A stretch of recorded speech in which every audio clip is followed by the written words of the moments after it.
In traditional astrology, the planets don't just influence each other, they see each other.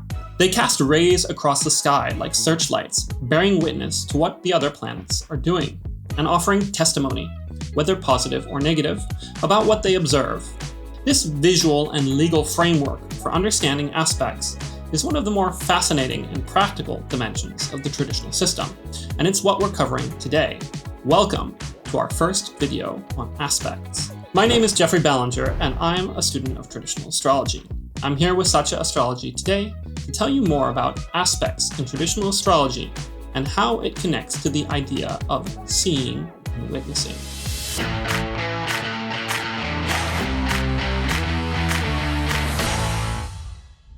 In traditional astrology, aspects are a measure of how the planets relate to each other. We've already talked about solar and lunar phase. Those two are a kind of aspect relationship, describing where two bodies stand relative to each other in the 360-degree circle of the horoscope.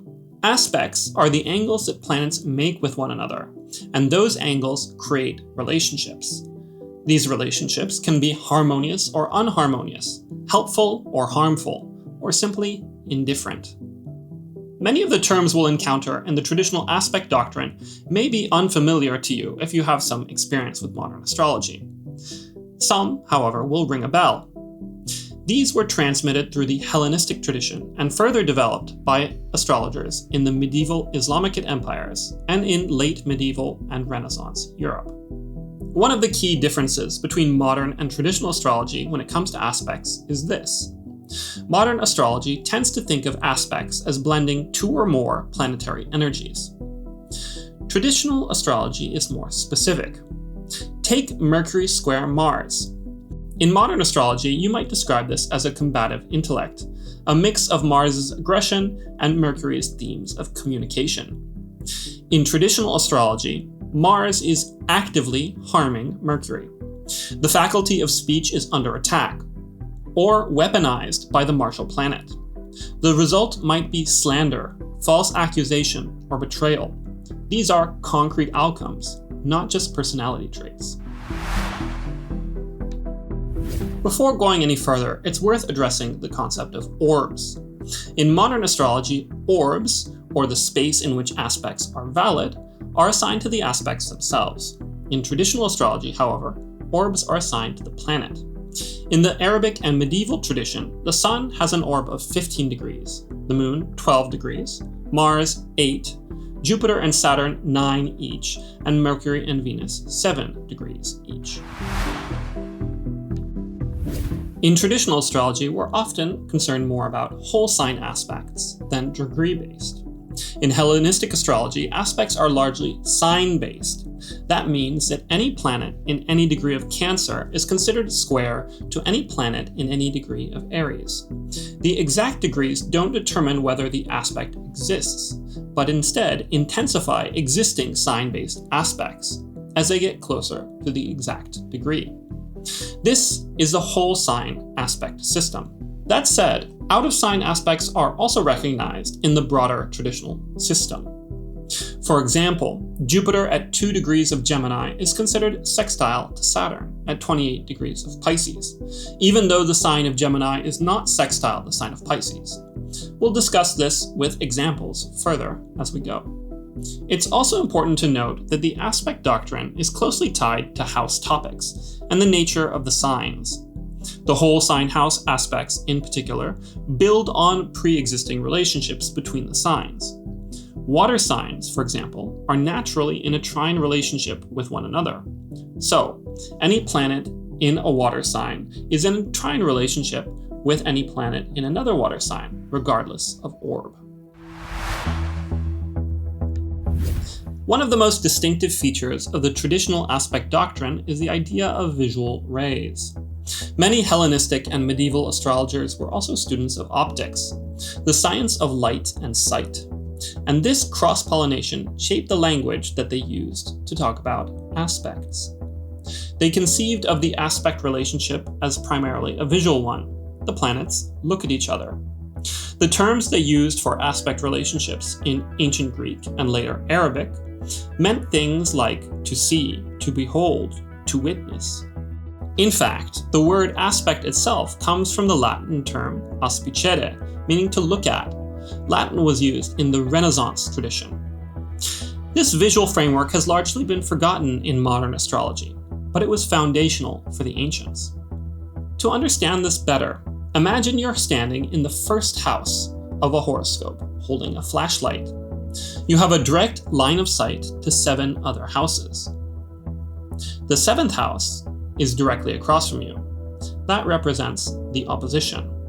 The 3rd and 11th houses at 60 degrees are visible at the sextile. The 4th and 10th at 90 degrees are visible, that's the square. And the 9th and 5th house at 120 degrees are visible, that's the trine. The houses immediately beside you, the 2nd and the 12th, are blind spots. The houses adjacent to the 7th, in the 6th and the 8th, are also blind spots. You can think of it like the blind spot when you're driving a car. These are the houses in Aversion, which we covered in the houses lesson. The planets there cannot see you, and you cannot see them. Each planet traveling through the horoscope is thought to send forth rays, allowing it to witness the planets in the houses it can see. The traditional astrologer Robert Schmidt notes the legal dimension of this metaphor. Planets in aspect are like witnesses called to a stand during a trial, offering positive or negative testimony about what they observe. Whether that testimony helps or harms depends on the planets involved, the nature of the aspect between them, and their house placement.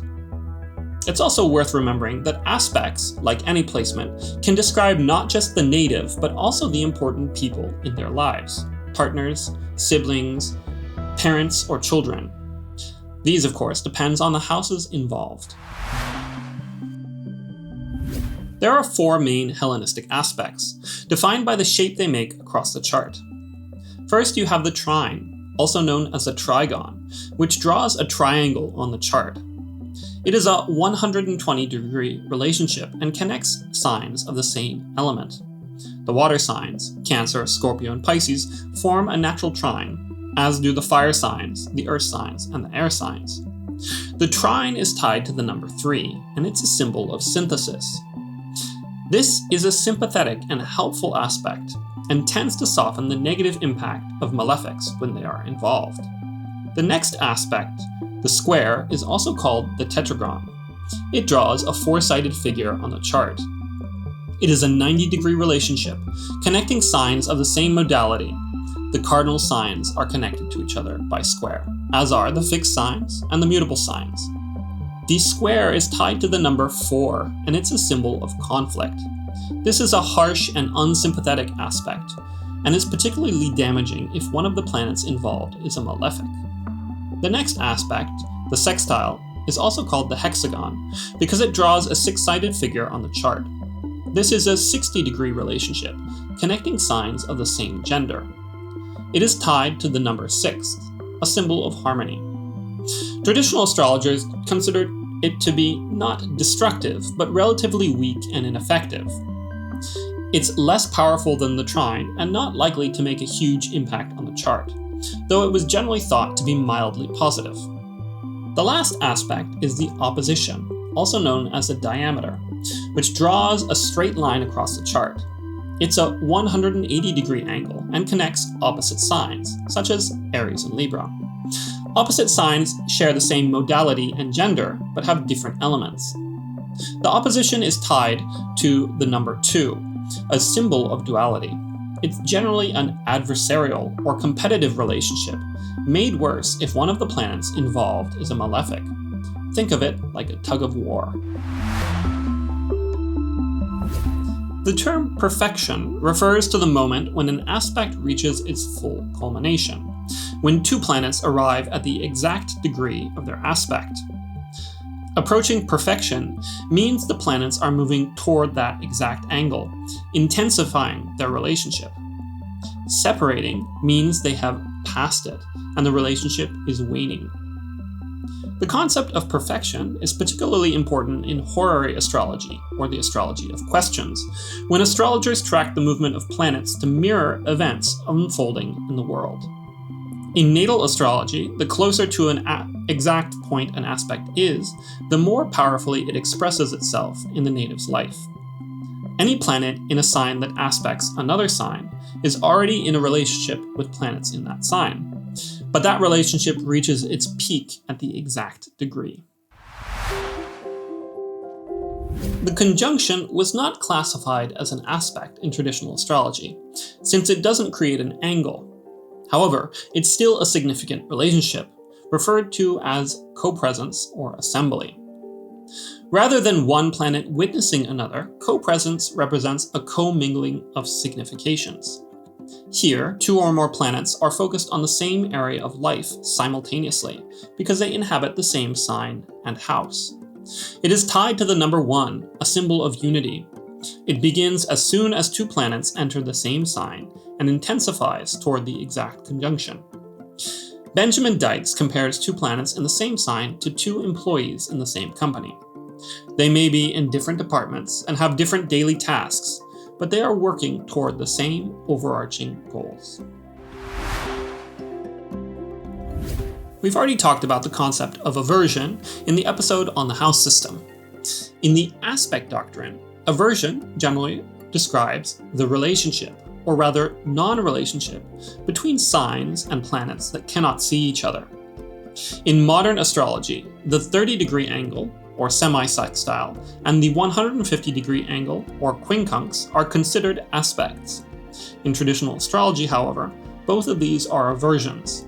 They're not positive or negative, but simply absent of connection. Think about how you might feel about a neighbor that you never meet.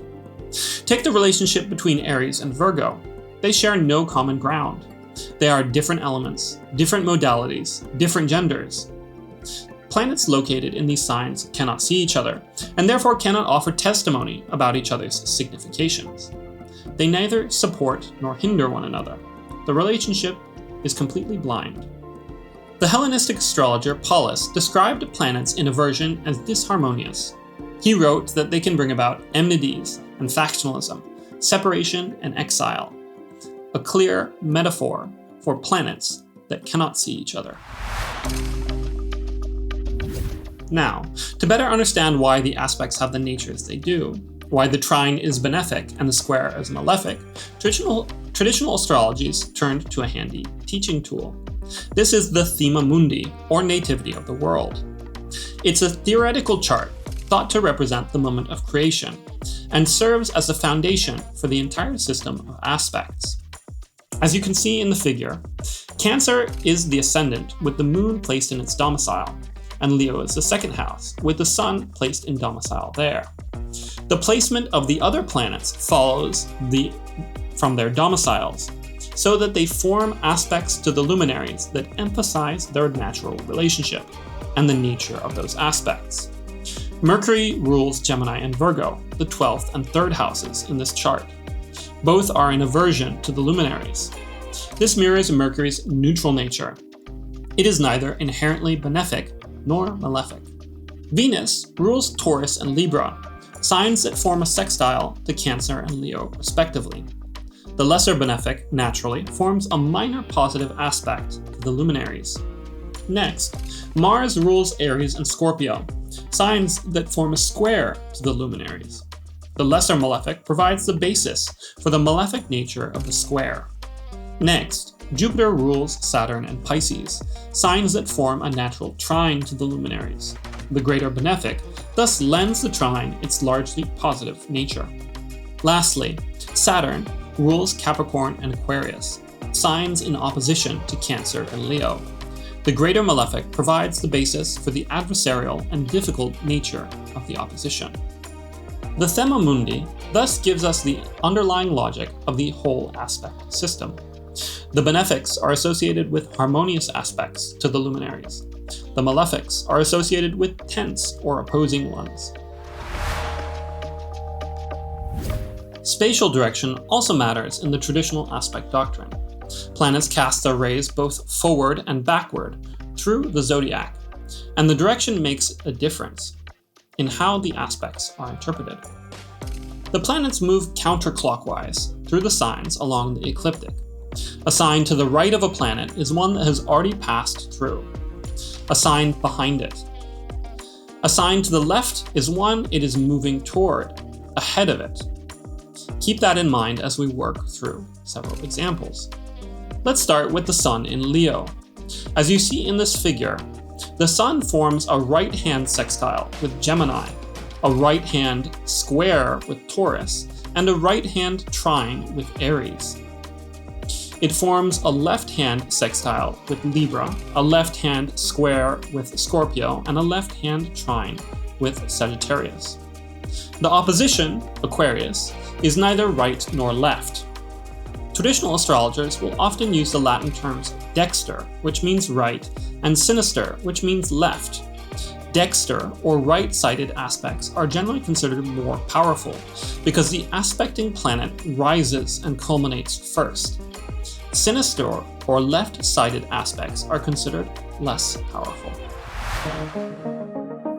Within this framework of right and left aspects comes the concept of hurling rays. A planet on the right side looks forward. Think of it as having headlights, seeing what lies ahead of it in the direction of motion. A planet on the left side casts rays backward over its shoulder toward the planet it has passed. Think of an outlaw in the Wild West firing backwards over their shoulder while fleeing a pursuer. This concept comes directly from ancient optical theory. One prominent theory of vision in the ancient world was known as the emission theory. It held that rays emanate from the eyes and fall on objects, allowing them to be seen. The same idea was taken and applied to the planets. For example, Jupiter in Taurus casts its forward rays toward the Sun in Leo and hurls its backward rays toward Mars in Aquarius, as seen in this figure. This directional framework leads to the concept of overcoming. Planets on the right side of an aspect are said to overcome planets on the left because they are moving toward them, like race cars on a circular track. In the example chart we used in the previous section, Jupiter overcomes the Sun, and Mars overcomes Jupiter. The overcoming planet is thought to be in a superior position, and its significations tend to prevail over those of the planet it overcomes. For this reason, Dexter aspects are sometimes known as superior aspects, while sinister aspects are sometimes known as inferior aspects. The overcoming relationship is most powerful in a trine or square, and less significant in a sextile, and not applicable at all in a conjunction or opposition. When a benefic overcomes another planet, the outcome is good, even if the aspect is a square, because the surplus of benefic force tends toward positive results and eminence. When a malefic planet overcomes, however, even a trine can have less positive outcomes.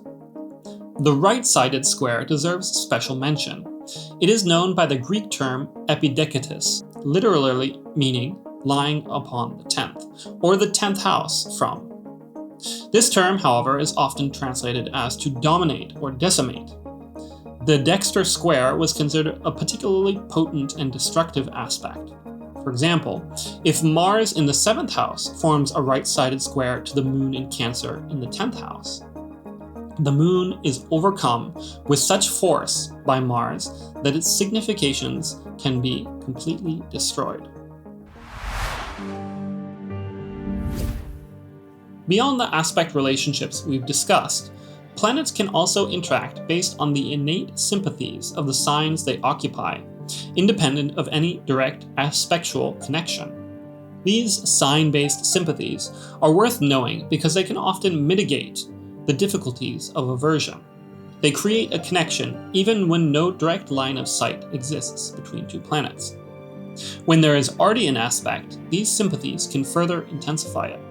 There are 4 general categories of sign-based sympathies. The first is signs with the same ascensional time. As seen in the figure, these signs take the same amount of time to rise fully above the horizon. They are paired as follows: Aries and Pisces, signs naturally in aversion; Taurus and Aquarius, which are connected by a square; Gemini and Capricorn, which are in aversion; Cancer and Sagittarius, which are also in aversion; Leo and Scorpio, which are connected by a square; and Virgo and Libra, which are in aversion. Note that these pairings are based on the northern hemisphere. In the southern hemisphere, the order is reversed. The second classification is signs with the same domicile lord. Signs ruled by the same planet are seen as guests of the same host. They receive similar generosity or neglect from the same source. Mars rules both Aries and Scorpio, signs that are in aversion. Taurus rules Taurus and Libra, which are also in aversion. Mercury rules Gemini and Virgo, which are connected by a square. Jupiter rules Sagittarius and Pisces, which are also connected by a square. Saturn rules Capricorn and Aquarius, which are naturally in aversion. Cancer and Leo are also said to share a sympathy of this kind, since they are both ruled by the luminaries. The third sympathy is signs that see and perceive each other. These are signs that are equidistant from the Cancer-Capricorn axis. That means they see equal amounts of day and night, and rise and set from the same points on the horizon. You can see them in the figure here. Note that this seeing is distinct from the seeing of aspect relationship. Different terminology was used in ancient Greek. Here are the pairs. Gemini and Leo, connected by a sextile. Taurus and Virgo, connected by a trine. Aries and Libra, connected by an opposition.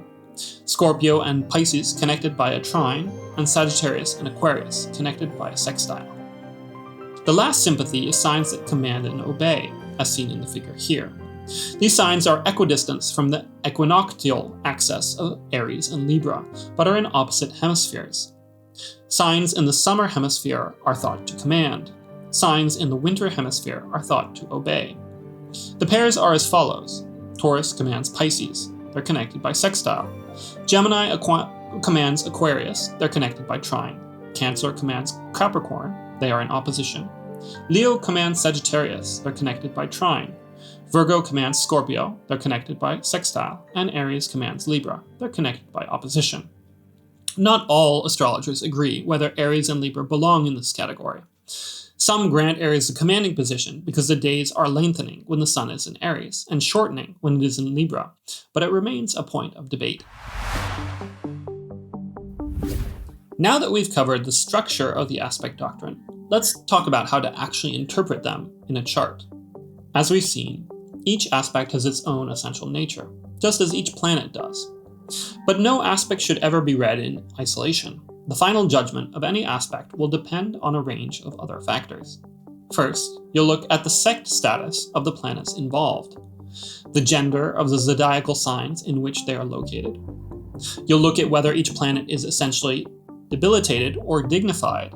You'll look at whether a planet is in its morning or evening phase. And you'll look at the favorability of the house that it occupies. Another important factor is whether the aspect is right-handed or left-handed, whether it's Dexter or Sinister. All of these conditions contribute to the overall picture. A square between two essentially dignified planets in favorable houses is very different from a square between two debilitated planets in difficult houses, even if the aspect is the same. In terms of what an aspect actually describes, it can sometimes represent a blending of two planetary nature, just like in modern astrology. The nature of both planets is merged into a combined signification. More often, however, in the traditional framework, it describes an interaction, two people or players doing something. One planet is actively doing something to the other. And as we've noted before, the signification may not only apply to the native themselves, but to important people in their life. This could be a parent, a sibling, a boss, or a partner, depending upon the houses involved. Here are the general guidelines for interpreting whole sign aspects, as laid out by Demetra George. 1. Being witnessed by a benefic gives positive testimony. It is supportive and affirmative.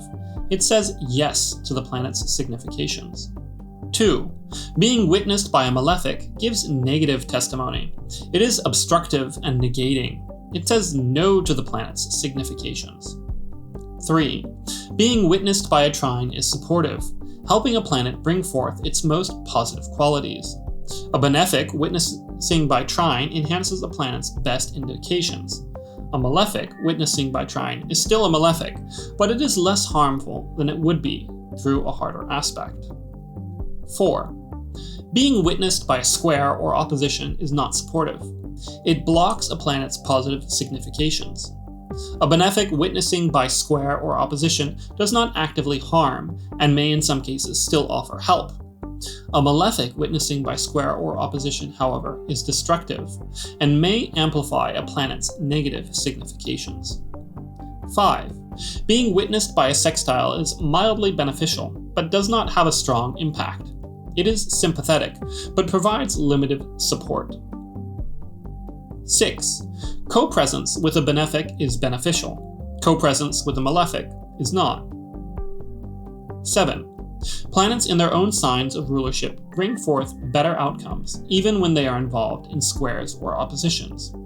In some cases, they can function as benefics, regardless of their inherent nature. 8. If a planet is witnessed by both benefics and malefics, they do not cancel each other out. Instead, their significations are mixed. The relevant area of the native's life will have both good and bad elements running through it simultaneously. 9. A benefic that receives good testimony is enhanced. It's better able to bring out its most positive qualities. A benefic that receives bad testimony is limited in how much good it can actually deliver. 10. A malefic that receives good testimony is still a malefic, but its outcomes for the native may be improved, though often at some cost to others. A malefic that receives bad testimony has its difficult tendencies amplified. 11. The semi-sextile and quincunx, also called the inconjunct, are aversions in traditional astrology, not aspects. They are not used to assess a planet's condition. As we discussed earlier, they have the interpretive meaning of blindness or disconnect. As Paulus said, they can be associated with enmities, factionalism, separations, and estrangement.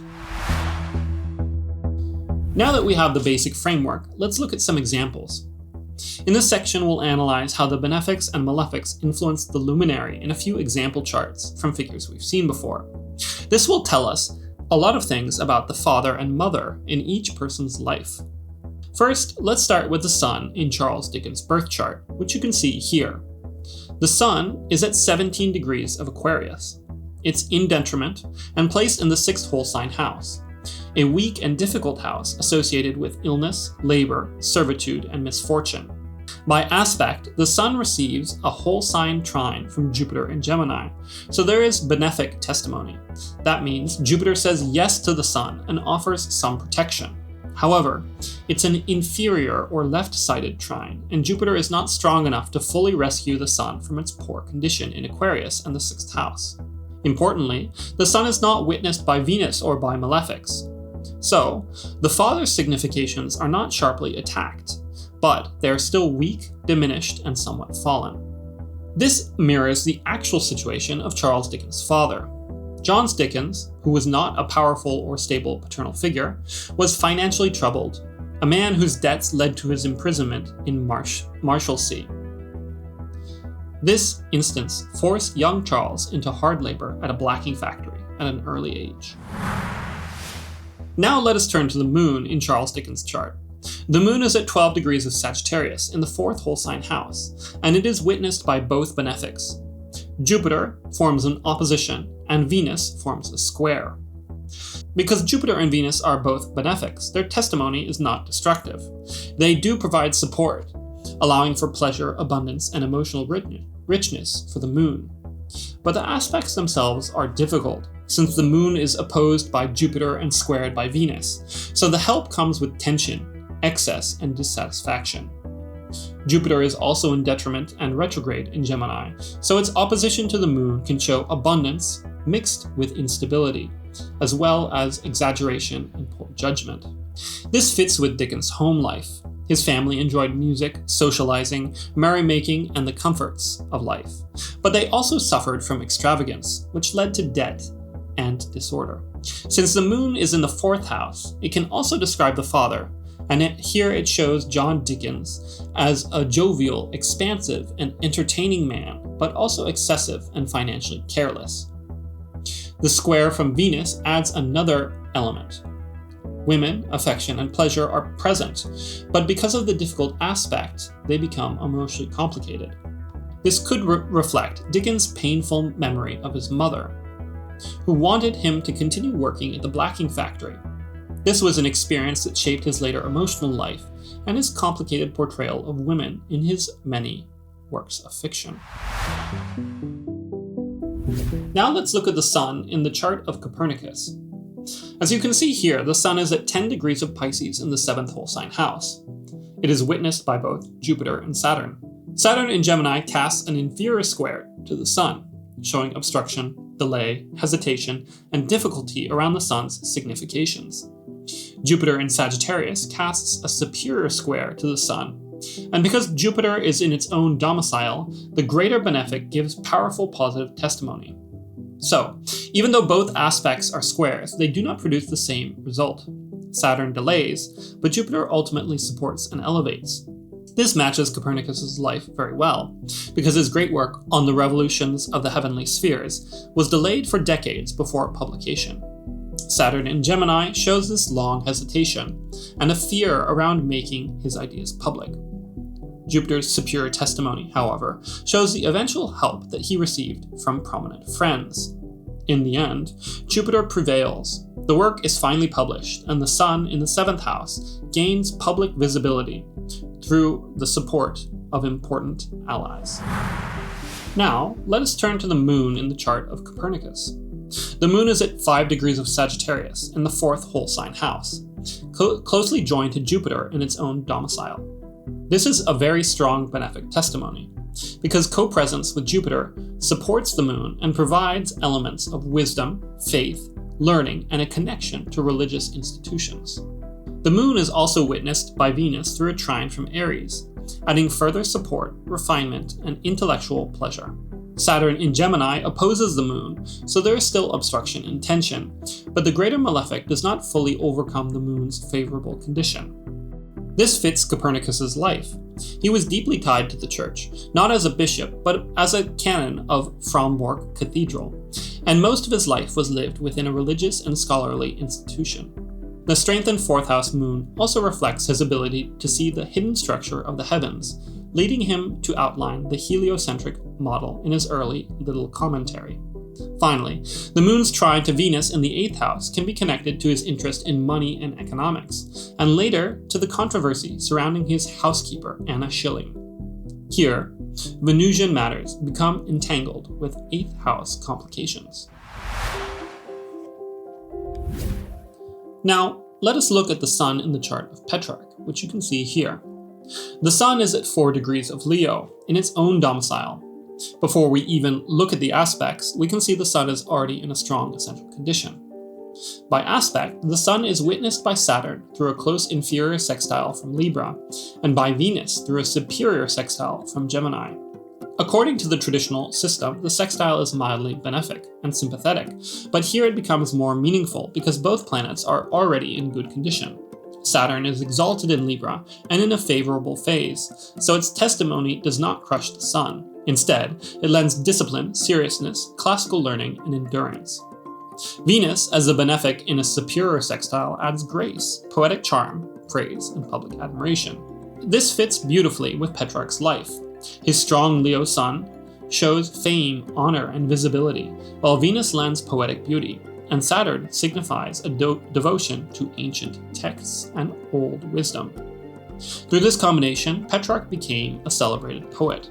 He was crowned poet laureate and helped initiate the revival of classical learning that later came to be known as Renaissance humanism. Now let us turn to the moon in the chart of Petrarch. The moon is at 4 degrees of Pisces in the 8th whole sign house. So even before judging the aspects, we can see that the moon is placed in a difficult house. It is witnessed by Venus through an inferior or left-handed square, and by Jupiter through an opposition. Both benefics are present, but they testify through difficult aspects. This means the moon receives help, but not in a simple or peaceful way. The emotional life is enriched, yet troubled by longing, distance, and dissatisfaction. The moon is also witnessed by Mars through a trine from Cancer, and although the trine softens the harm, Mars is still malefic, and adds an element of passion, agitation, and pain.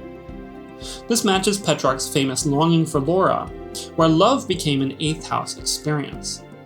It was private, consuming, and unreachable, tinged with sorrow. However, the benefics in the Mercury-ruled signs give this sorrow an intellectual and poetic outlet, helping Petrarch turn unrequited love into literary art. Through this moon with a mixed condition, Petrarch's emotional wounds become the source of many of his poetic works, including Il Canzoniere, one of the great poetic monuments of love, desire, and remembrance.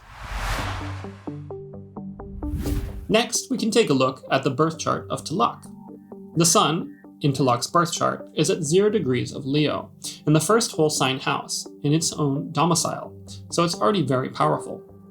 It also has a copresence with Venus, which gives benefic testimony and adds charm, popularity, cultural appeal, and the ability to attract people to a cause. Jupiter in Aries witnesses the Sun by a superior trine. This is a strong supportive testimony from the greater benefic, and denotes honor, wisdom, leadership, and moral authority. Mars in Libra also witnesses the Sun by an inferior sextile, adding courage, conflict, and political fighting spirit. But it is weaker and connecting through a less destructive aspect. The strong Leo Sun in the first house fits Tilak's role as a visible national leader, a bold public figure, and one of the great voices of Indian self-rule. The Venus and Jupiter testimonies help explain his immense popularity and his ability to inspire devotion among ordinary people. We see this clearly in the revival of the public Ganesh festival, where religious celebration, cultural identity, and political awareness came together to unite the masses for a national cause. Last, we can look at the moon and the chart of Bal Gangadhar Tilak. The moon here is at 9 degrees of Aries in the 9th whole sign house, closely joined to Jupiter, so there's strong benefic testimony. This placement is connected with religion, learning, teaching, and moral conviction. Venus in Leo also witnesses the moon by trine, adding further support, popularity, and the ability to inspire people through culture and devotion. However, the moon is not simply fortunate, because Saturn in Cancer squares it and Mars in Libra opposes it. According to the rules of aspect testimony, the benefics support the moon, but the malefics obstruct and attack it, creating a mixed condition. This also fits with Tilak's life. The moon with Jupiter in the 9th house shows his deep interest in religion, education, scripture, and national awakening. His Gita Rahasya expresses this clearly, presenting karma yoga as a path of action, duty, and selfless service to the world. Saturn and Mars, however, show the harsh public conflict in his life, including his fierce criticism of the British plague measures implemented in India, the anger stirred through his newspapers, and his later imprisonment on charges of sedition. That covers the foundations of the traditional aspect doctrine. We talked about visual ray theory and the 4 ptolemaic aspects, perfection, overcoming, hurling rays, and the 4 sign-based sympathies.